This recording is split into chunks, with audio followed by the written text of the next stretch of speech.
tremendous capacity to experience joy in the way that we live, to be at peace with ourselves and with the events in our lives, to experience love,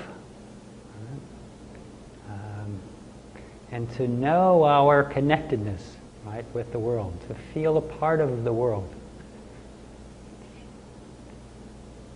In one way or another, I think we're all kind of seeking that experience. And probably we seek it in all kinds of ways, according to the ideas we have about what will make us happy, or what will make love possible, or what will be considered enjoyment of life.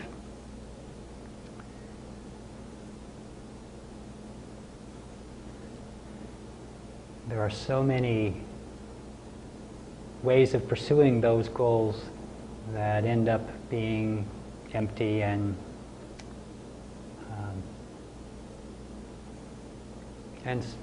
create suffering. It's possible, we've kind of spoken about the spiritual path. It's possible to find a teacher, a teaching, a path that makes those experiences truly possible, not in a kind of temporary way that comes and goes, but in a lasting way.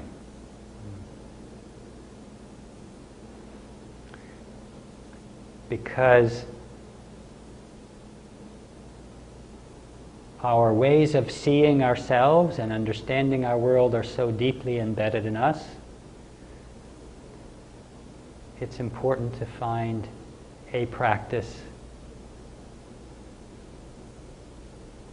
a set of teachings that we can commit ourselves to on a long-term basis, on a regular basis.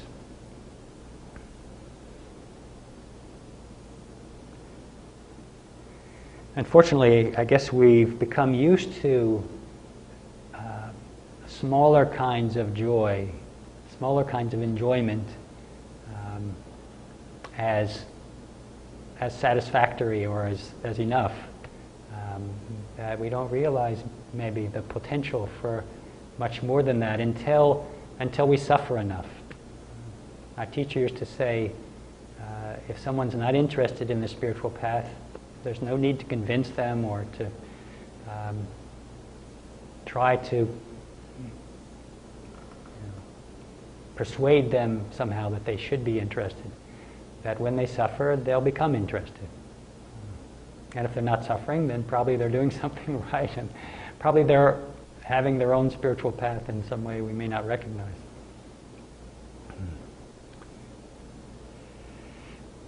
Maybe I'm kind of wandering around a little bit, but I'll tell a little story that my teacher told that I think of when I talk about this.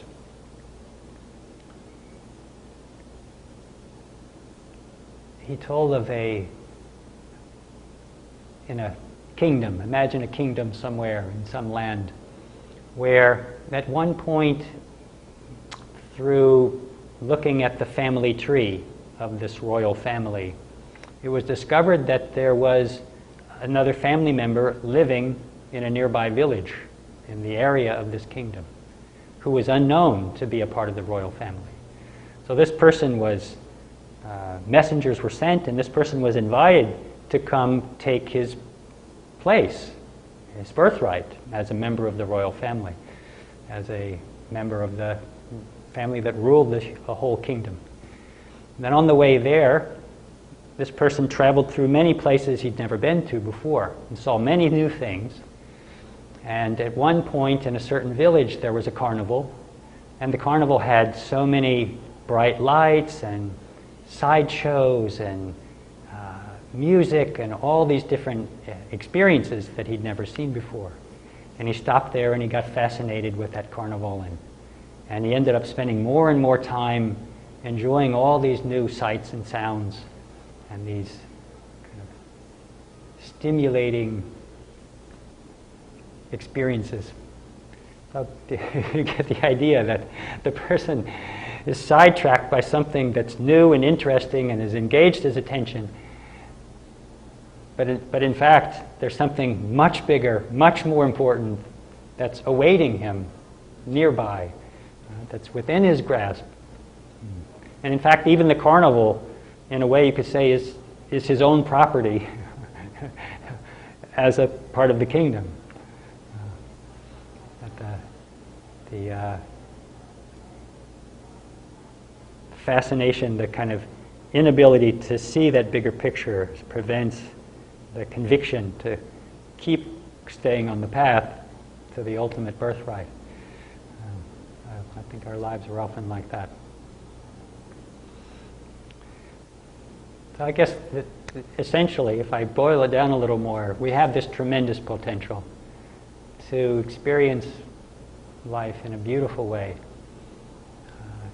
And there are so many practices that can open the door to that experience of life. I think it's important that anyone find some form of practice that helps them disengage from an old way of defining themselves and the world, from a kind of identity that they formed for themselves and in a way imprisoned themselves in. Right? The whole idea of defining oneself, right, limits the capacity, limits the ability to experience peace or happiness. So a spiritual practice has the potential to help you experience life outside of that definition by temporarily disengaging yourself from the whole storyline about who you are. This is what meditation practice will do. Or it's not only meditation, a prayer life, a devotional practice, any kind of practice where you can give yourself wholeheartedly in some direction in the present moment has disengaged you from the whole storyline of your past about who you are, the definitions that you've set up, and the boundaries that you've created, the armor that you've placed around your heart. When you disengage from that, you're free, even if it's just temporarily. You're free to experience things in a different way. So I think it's important that a person find the practice that they can invest their energy into on a regular basis over a long period of time.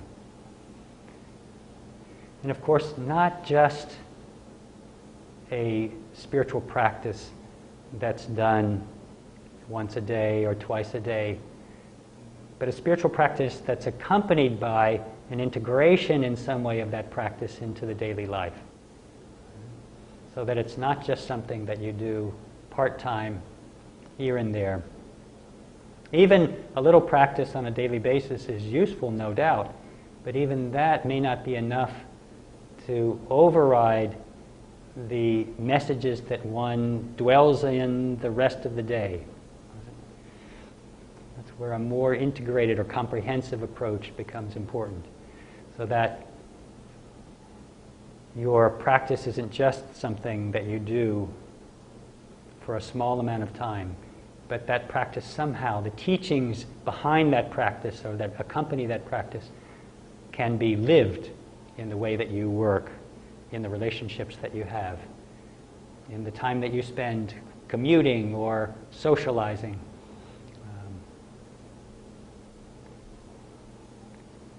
So I guess that's something I would encourage everyone on the spiritual path to find a tradition, a practice, a set of teachings that are comprehensive in nature, that can engage them in a very full way, that can help them without being judgmental, without being harsh or forceful, that can help them step by step by step remind themselves again and again of the truth.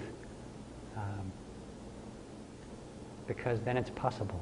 Then it's possible to make tremendous change where it may not seem possible it happens step by step.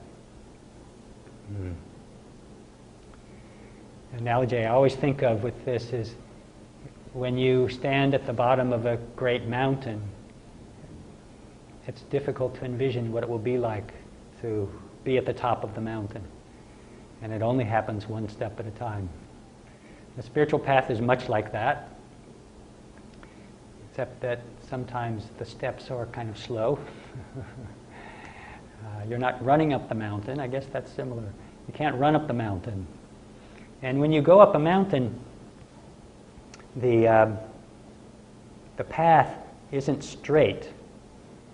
Especially where the mountain is steep, the path goes this way, then it goes that way, then it goes this way. And it looks like you're going a lot of the wrong direction most of the time. Right? Never does it look like you're going to the top when you're going that way, or you're going that way.